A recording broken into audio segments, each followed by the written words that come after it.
Diplomatie, ouverture de la 8e session du partenariat Côte d'Ivoire-Union européenne. La 8e session du dialogue de partenariat entre la Côte d'Ivoire et l'Union européenne UE s'est ouverte le mercredi 4 décembre 2024 à Abidjan en présence de l'ambassadrice de l'UE en Côte d'Ivoire, Francesca Di Moro. Le dialogue de cette session, présidé par le Premier ministre ivoirien Robert Begré-Mombé, s'est articulé autour des piliers essentiels, notamment la politique et la sécurité, le commerce et l'investissement ainsi que le développement durable. L'ambassadrice de l'UE en Côte d'Ivoire a traduit la volonté des deux parties à collaborer pour défendre des valeurs universelles et promouvoir un partenariat mutuellement bénéfique aux populations respectives. En 10 ans, les importations européennes en Côte d'Ivoire ont doublé grâce à l'APE et les exportations ivoiriennes vers l'Europe ont augmenté de 70%.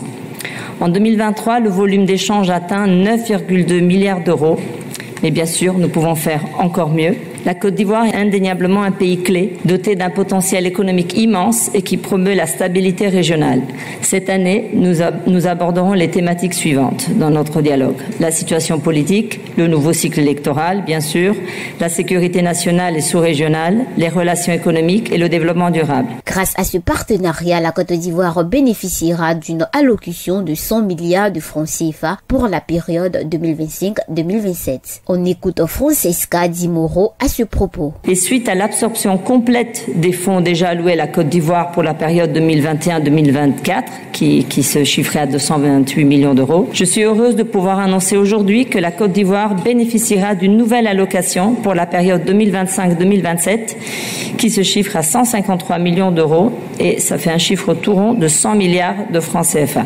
Abordant la thématique, la politique et la sécurité, le chef du gouvernement ivoirien a relevé que la Côte d'Ivoire, fidèle à ses engagements internationaux, reste résolument attachée au règlement pacifique des différends dans le cadre du droit international. Il a rappelé que sur le plan national et sous-régional, la priorité du pays demeure la lutte contre le terrorisme, le renforcement de la sécurité intérieure et le développement du mécanisme pour prévenir les conflits. Concernant le pilier commerce et investissement, Begré-Mombé a relevé l'excellence du modèle de gouvernance de la Côte d'Ivoire qui se veut inclusif et participatif. L'adhésion de notre pays à plusieurs accords économiques bilatéraux avec l'Union européenne, notamment l'accord des partenariats économiques intérimaires, l'accord de pêche, l'APV-FLEG, témoigne de notre volonté de maximiser les opportunités commerciales et d'investissement avec nos partenaires européens.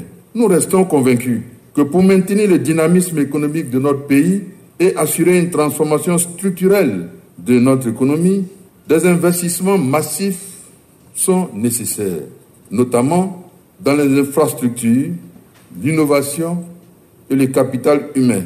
Nous pensons que notre partenariat avec l'Union européenne constitue un creuset pour l'accélération de cette transformation et la consolidation de notre rôle de hub économique en Afrique de l'Ouest. Dans un contexte global marqué par des préoccupations croissantes sur l'environnement, Begré-Mombé a réaffirmé la volonté de la Côte d'Ivoire de promouvoir un développement durable, équitable et inclusif. Rappelons que plusieurs membres du gouvernement, dont le ministre des Affaires étrangères, de l'intégration africaine et des Ivoiriens de l'extérieur, Léon Kakou-Adon, et un collège d'ambassadeurs européens ont pris part à cette rencontre.